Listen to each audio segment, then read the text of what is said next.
Hey everybody, this is Joseph Hasek and welcome to the Fired Up Network. Welcome to another version of the NHL Lowdown with the icon, the legend, Digit Murphy. Yes, Digit Murphy still in Florida, basking in her glory for the Florida Panthers.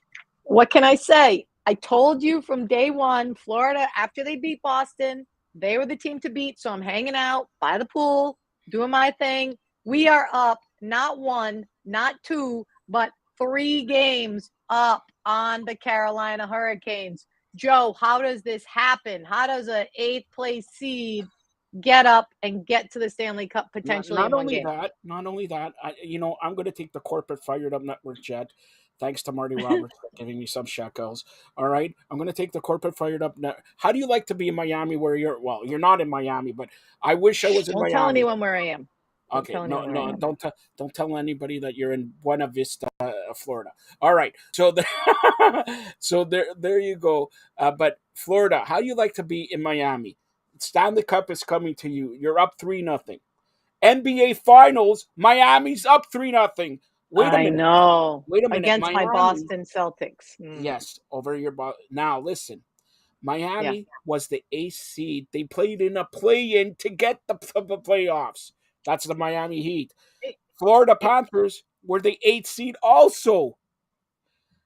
Joe, what it is, it's the when you get hot at the right time, and playoff hockey, playoff basketball is different than regular season. That's when they show up, the players show up, the coaches are showing up with the extra effort.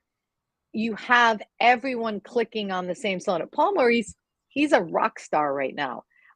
I love Rod Brindamore, but I think he lost it last night. Like you saw him in the third period. He's like scratching his head. Like 1-0, you can't get one puck by Bobrovsky. He's unbelievable. He's been unbelievable. Yesterday, I did a show here, and I'm going to ask you the same question that we talked about. Okay, Bobrovsky, he has won 2 Vezinas. Now he's going to the Stanley Cup. Even if he wins or loses, is he a Hall of Famer?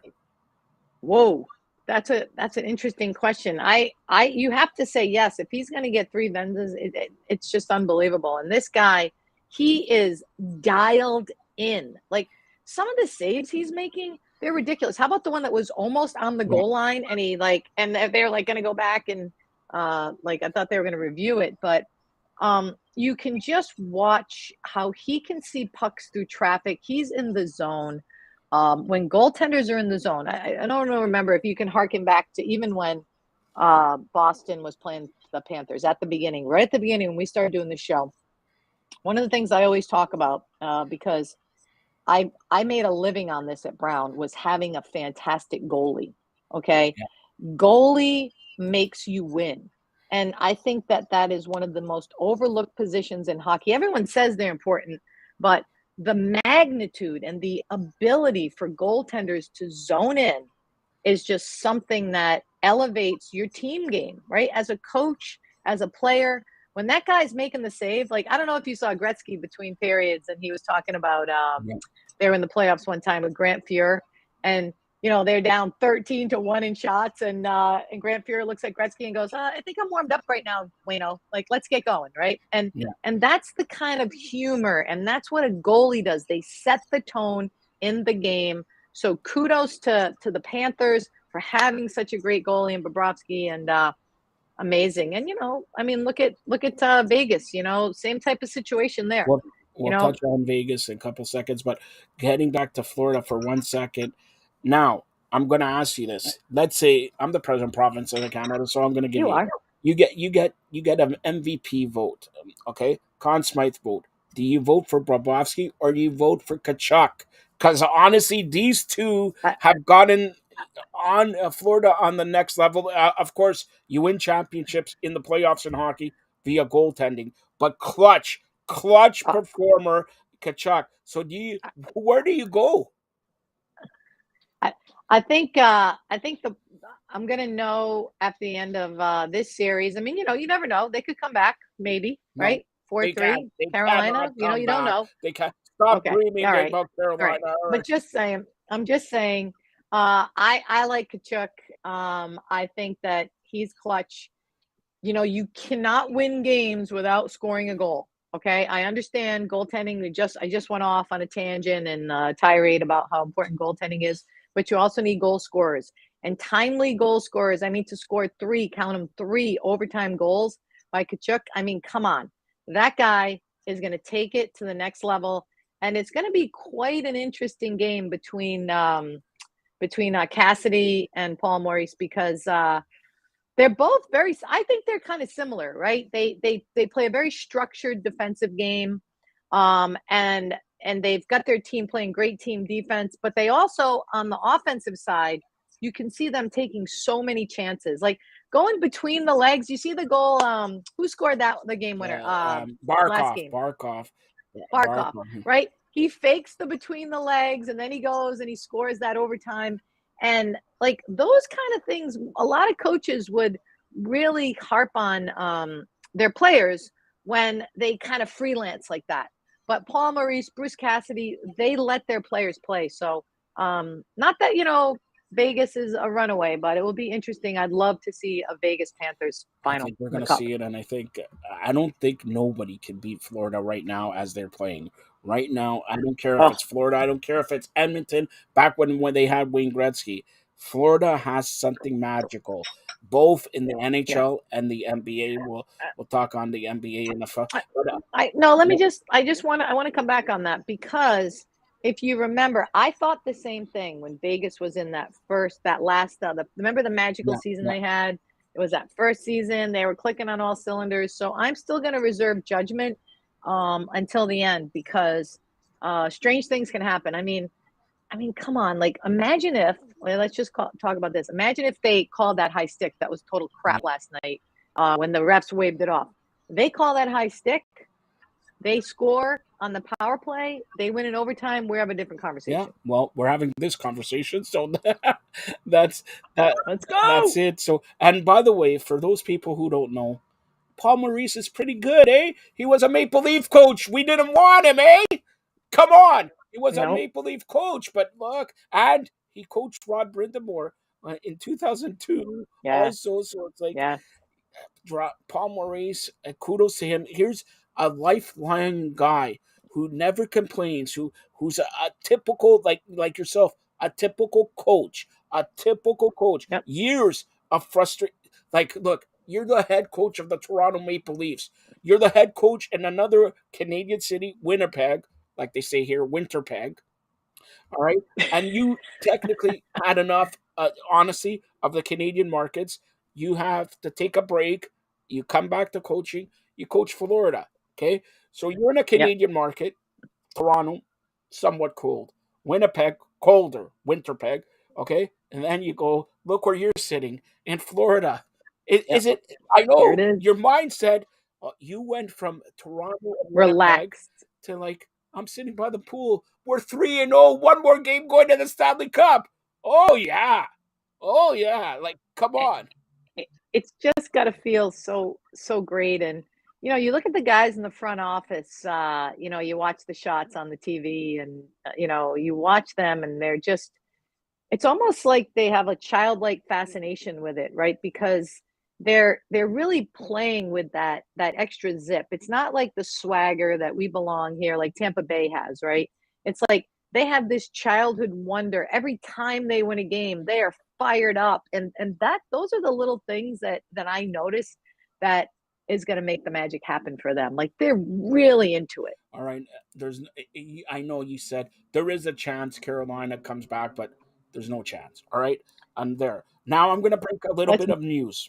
I'm going to make them, and then we'll go to Vegas, and then we'll conclude. But here is the news, and this is huge. A little birdie, okay, told me that Austin Matthews is not going to sign his extension with the Maple Leafs by July 1st. That little birdie has also told me Austin Matthews is dying to play for a team in California, maybe a team with a crown on it. All right? So that, not in Arizona, because Arizona, they have one more year, and then they move to Kansas City, Houston, wherever.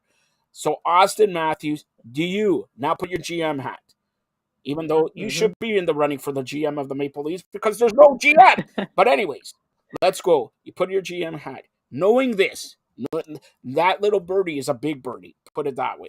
All right? Knowing this, do you trade him at the draft? Oh. And knowing something else, that if by chance he has a change of heart, he wants $15 million a year, the highest paid player in NHL. I dish him. I dish him. You know, the reason I get rid of him is because he's not proven. You know, people like look at Kachuk, look at Bobrovsky. Like they are carrying their teams on their back. Even like Pasternak, Marchand, like those players delivered. Like, you know, they delivered a Stanley Cup. Austin Matthews has to deliver a Stanley Cup for me to keep him. He has not. You've got to be a better leader in the locker room. Like, I'm sorry, but when the last game before this game that they lost in overtime, when Kachuk scored the game winner, okay, this is a testament of his leadership. He's like, guys, get us off the ice. We're going home. We're out of here. Like, those are the things that leaders do, right? You watch him, you know, and then you watch stupid, whatever that guy is, Kokoniemi, like breaking sticks. Like, are you 5 years old? Right? That's not leadership. And I think that what Austin Matthews does not bring is that leadership level, not like a Sidney Crosby, like even like look, Jesus, why am I the top player on Vegas, the guy that got traded from Buffalo, Jack Eichel.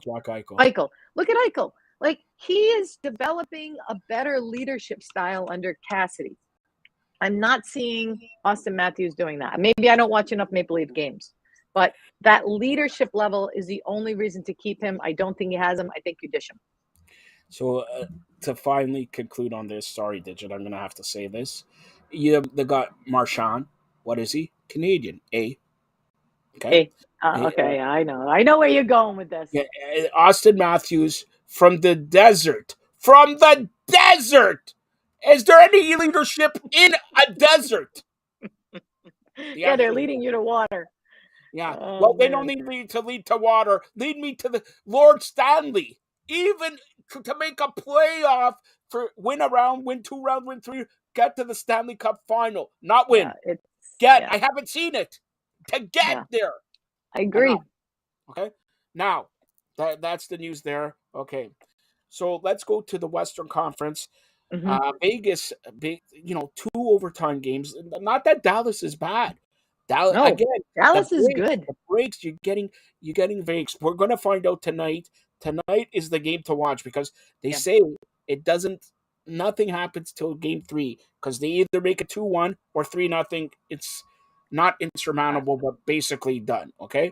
So what do you expect tonight in Dallas coming back from a 2-0 down?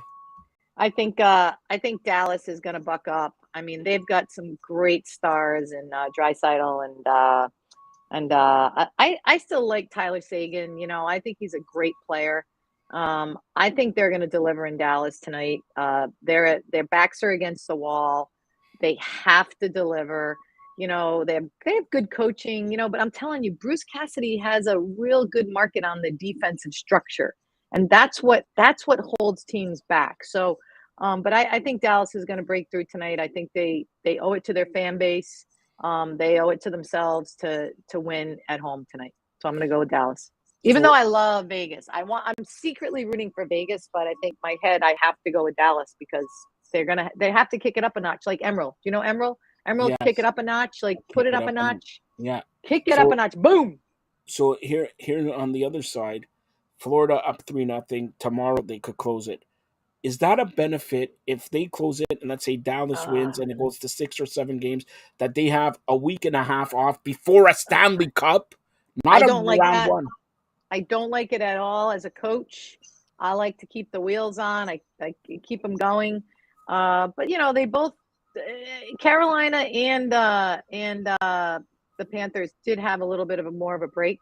So I think the Panthers will overcome it. You know, I think it's not good for them, but hopefully Vegas wins in 4 and they win in 4 and we get rocking and rolling and they both have that same thing. But so by the way, Paul Maurice, what Digit Murphy, the icon, the legend, is saying, lose game 4. All right, that's what she's saying. No, I'm saying I don't like it, but I'm saying if I'm him, I'm winning. You can never predict in hockey. Like, look what happened with Panthers against the Bruins.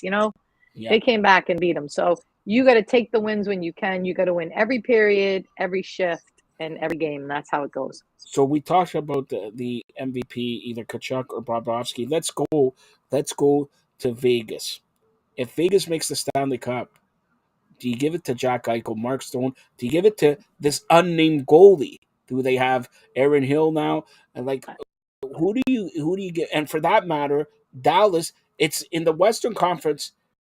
It's in Florida. You got those because I don't believe Carolina is going to come. But who do you give it in the Western Conference?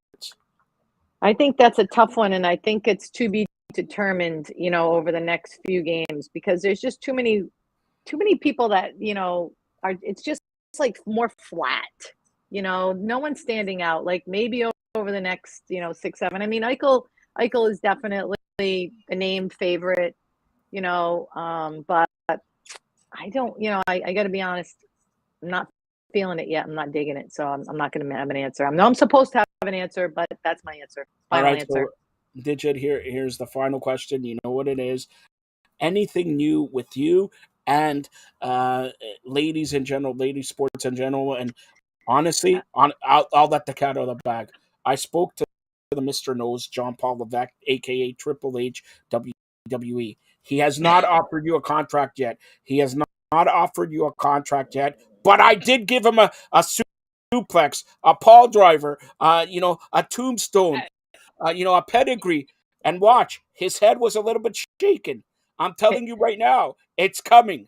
And he told me you wanted $3 million a year. What are you, nuts? $3 million a year? I mean, what are you getting as the president of the province of Canada? You're making more than me. I get 30 cents, which is equivalent to minus 30 cents in America. Well, I right now, let's just say that continuing to create and grow opportunities for all women's professional sports and all sports. And there's a whole pool of athletes that deserve opportunity that haven't even been given a pro sport opportunity on the women's side. So I'm working on several projects to pursue those options for those players, because it, and most people who know it about me, Joe, it's not just about hockey, it's about life. It's about pursuing opportunities for all girls and women using sports as the platform, because I said it once, I'm going to say it again, building heroes, leaders, and role models for next gen. So let's go. So I can't tell you yet again, or I'd have to kill you. So get several of the ladies that you're talking about on the show. We'll gradually give them exposure. We'll give them media training and all that, because they're going to be here. But here's the last question. You say heroes, role models, and what else? Leaders hearing and role models for the next generation. We all know I'm a leader. All right, a role model. Come on. Now, am I your hero? Oh, you are my hero. You know that. What's that song by Whitney Houston? No, I'm the wind beneath your wings. And I still didn't that's get Bette your Midler. I still didn't get your digits. All right. So tell everybody how they get a hold of you, Digit. At Digit Murphy on Twitter, at Digit Murphy on Instagram, and at Digit Murphy everywhere else. You will find me at digitmurphy.com. And let's go Panthers. Let's go Vegas. Let's go women's sports. And always a pleasure, Joe, to be here. That's and one other thing. What about that charitable foundation that you're working on? And Play It Forward Sport. PlayItForwardSport.org. PlayItForwardSport.org. Unsung Hero Clinic. $200 sponsor a player. Would love to have you guys sponsor a player to come out to a clinic that doesn't have the opportunity. All right. Thanks, That's Joe. Digit Murphy, the icon legend. She'll be back throughout the playoffs. Thanks a lot, Digit.